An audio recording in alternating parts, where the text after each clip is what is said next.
As usual, I have a brief opening statement. It will take about 5 to 7 minutes to read it. And after that,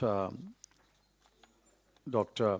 Gaurav Vallabh will give the gist of it in Hindi, and then we'll take questions.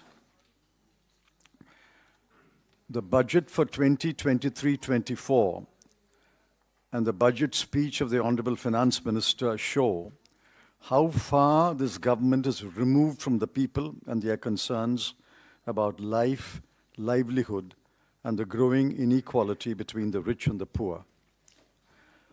Let me begin by pointing out, with regret, that the FM has not mentioned the words unemployment, poverty, inequality, or equity anywhere in her speech. Mercifully, she has mentioned the word poor twice in her speech. I'm sure the people of India will take note of who are in the concerns of the government and who are not. Let me turn to the numbers.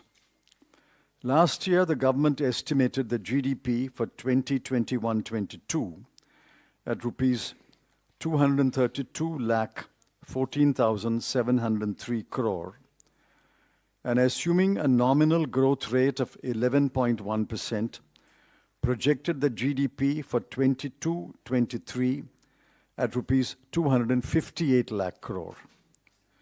The GDP for 21-22 has since been revised upward to rupees 236 lakh 64,637 crore.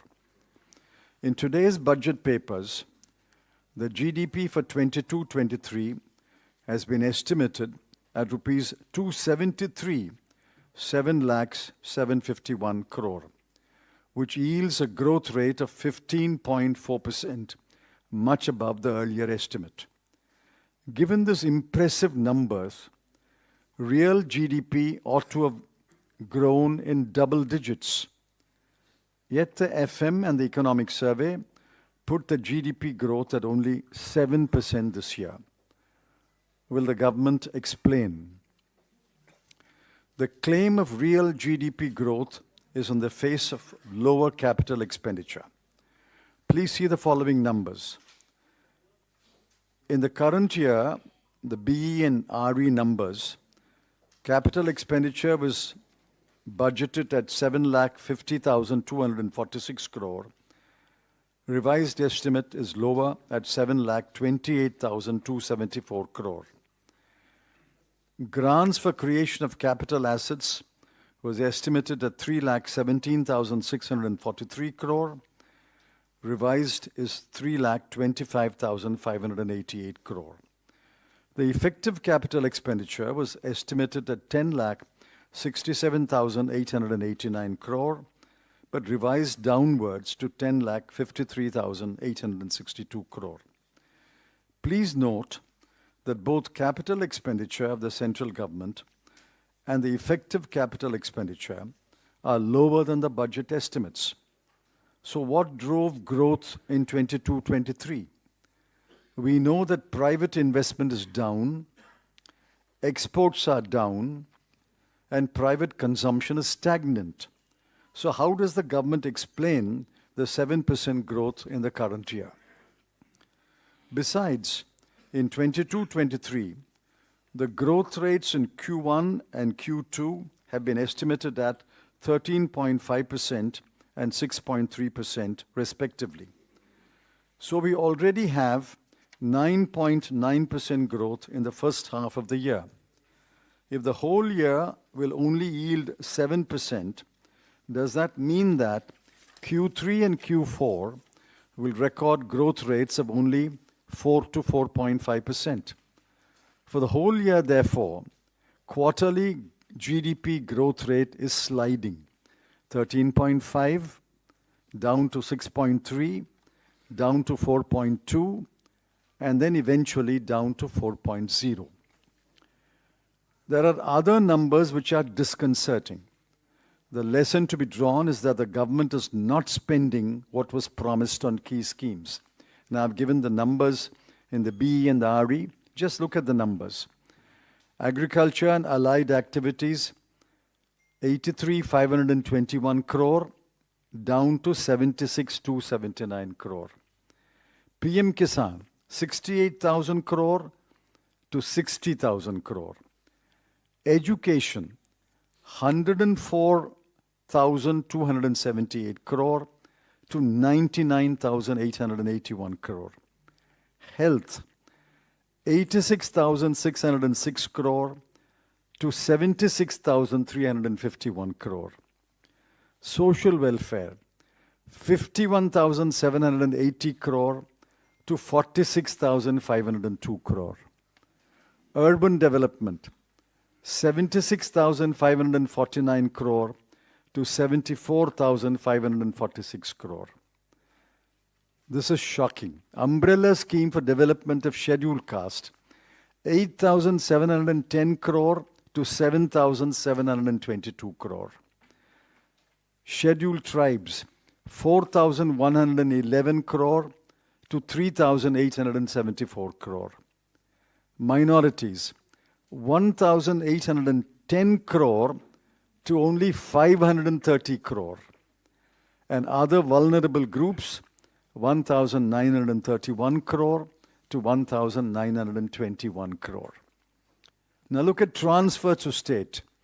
What was promised was 3,34,339 crore. But what will be transferred is only 2,70,936 crore. Where have the remaining 64,000 crore gone? No taxes have been reduced, except for the small number who have opted for the new tax regime. No indirect taxes have been reduced. There is no cut in the cruel and irrational GST rates. There is no reduction in the prices of petrol, diesel, cement, fertilizers, etc. There is no cut in the numerous surcharges and cesses which are anyway not shared with the state governments. Who has benefited by this budget?